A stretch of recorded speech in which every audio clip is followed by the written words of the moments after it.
Dame i gospodo, sportski funkcioneri i ljubitelji sporta.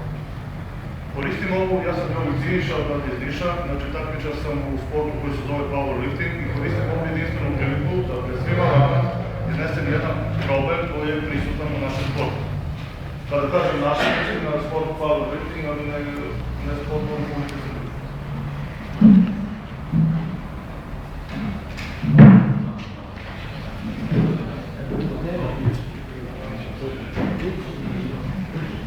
Naime, jako smo kao sport prisutni na ovim prostorima više od 40 godina. To su naši takmičari, vlasnici evropskih i svetskih titula, pa i rekorda, i da se redovno sa svih međunarodnih takmičara, gde brane boja naše zemlje, vraćaju s medaljenim titulama, nas Ministarstvo sporta i Sportski savez Srbije ipak ne prepoznaje kao sport.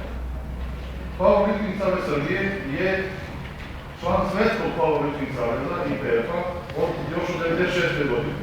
A taj Svetski powerlifting savez, oni su članovi Međunarodne asocijacije svetskih igara, koja organizuje takmičenje u saglasnosti sa Međunarodnim olimpijskim komitetom. Takođe su i članice Svetske antidoping agencije, VADA. Važno je napomenuti da je u toku proces priključivanja powerliftinga u porodici olimpijskih sportova. S druge strane, važno je napomenuti isto da powerlifting kao sport prisutan i na paraolimpijskim igrama još od 1984. godine. Znači, 28 godine je powerlifting kao paraolimpijski sport. Malo bilo reći dalje. Mišljeni smo da nam je učinjena nepravda, jer powerlifting nije sagledan kao neolimpijski sport u saglasnosti sa pravilnikom o sportskim granama Republike Srbije. Tamo nas uopšte nema kao sportska grana. Mi smo prepoznati poslovi. To znači da delujemo kao neka ilegalna organizacija i da su naša takmičenja ilegalna i da se mi lažno predstavljamo. Jer mi kada želimo da registrujemo klubove, mi moramo to da registrujemo da svakamo dizajnim telu. A dizajne telo i powerlifting nije isto. Isti su rekviziti, recimo, tu su malo prebili gospodin Šoštar i lopta je lopta, ali loptom se igra i vaterpola i nije svaka lopta. Znači, tegovi su tegovi, ali se ne dižu na isti način. Da budem kratak, obraćam se znači snagom da vi možete ispraviti ovu grešku, jer u protivnom mi smo prinuđeni da gasimo savez. I to je bilo štete i za takmičare, i za klubove, i za ostale ljubitelje ovog sporta, bazičnog sporta, koji bazični sport u razvoju snage. Do sada smo više puta kontaktirali ministarstvo, ali smo uvijek nalazili na zid ključenosti. Znači, niti odgovor nema nikakvog odgovora. I da budem kratak, da skratim govor, želim bi da mi zadete u susret i pozivno da rešite ove na sportu.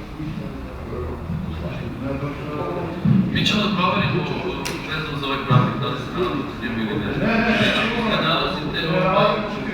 Znači, prva instancija Narodnog sportskih saveza i neka ideja je bila da se prati isto tako. Svi sporta i grane sporta koji su to tako i oni koji pregovoriti. Ali vi ste nama dostavite ovo što ste pripremili.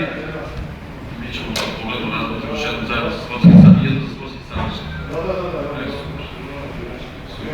Znači, vi ste se svi preregistrovali stvari kao klubovi za dizajne telo. To je lažno predstavljanje. Mi nismo dizajni telo, mi smo powerlifting.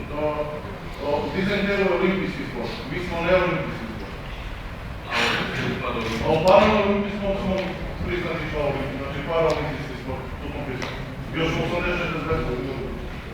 Ok, dobro, jedan večer. Samo zato ja tu imate tu kontakt. To je grande sporta, jedan od, neću kažem problema, ali jedan od pitanja